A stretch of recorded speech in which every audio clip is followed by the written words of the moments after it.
Hi, everybody. It's good to be here. My name is Roxanne. A lot of people call me Rox. Some people call me Fox because I can be pretty foxy. And then some other people call me a cunt, but I think that one is just a little bit more self-explanatory. So I grew up in Chico, so I basically have an honorary degree in alcoholism, and it pairs really well with my master's of social work.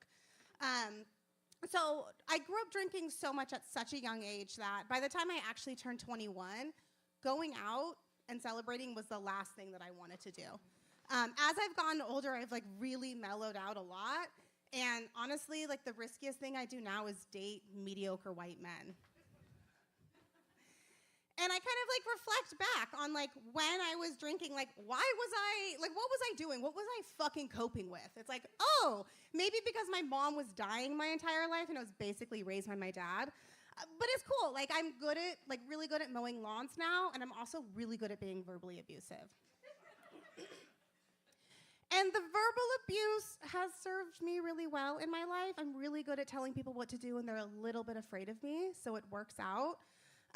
In fact, I just told my ex-boyfriend that we're breaking up.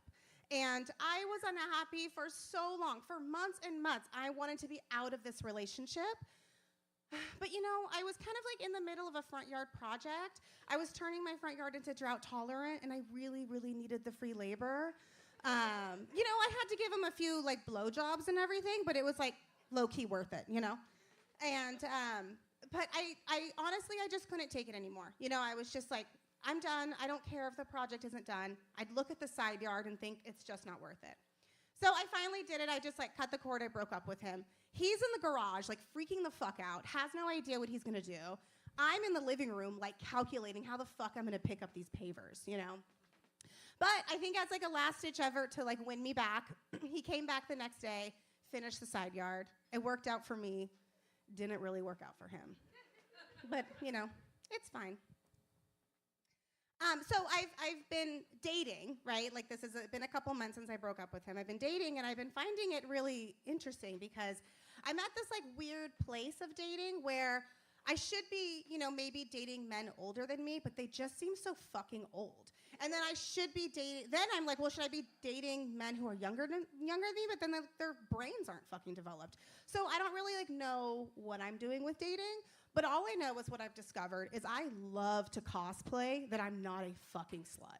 I'm no, I would never do that. No, I absolutely would not. But really, when I think about, when did my career end being a slut? It was over COVID. It was kind of I was laid off,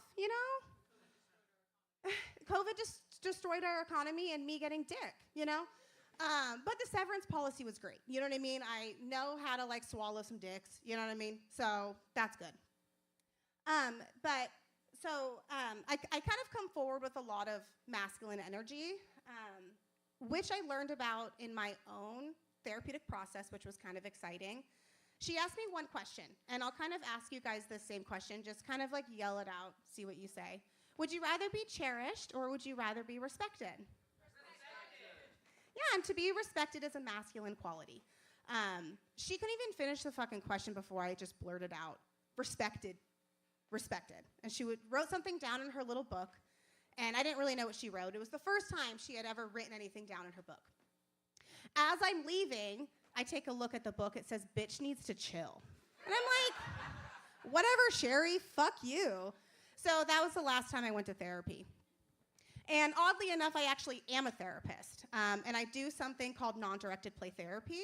And that is where I create a space for people to feel seen, heard, and understood. And the idea behind that is that they're able to understand their own feelings. And I kind of have been taking that same logic into dating. And if your dick doesn't make me feel seen, heard, or understood, then it's I think this isn't really a good fit. And I think I need to find a new dick. Do you have any recommendations? So that's been kind of interesting to do, and since I've kind of been stepping into this comedy world, I've been kind of hanging around a lot of dudes lately. And I'm a girl's girl. I want to hang out with girls, So I'm around these guys. I'm hearing what they say. They're saying stuff that they like aggressive women.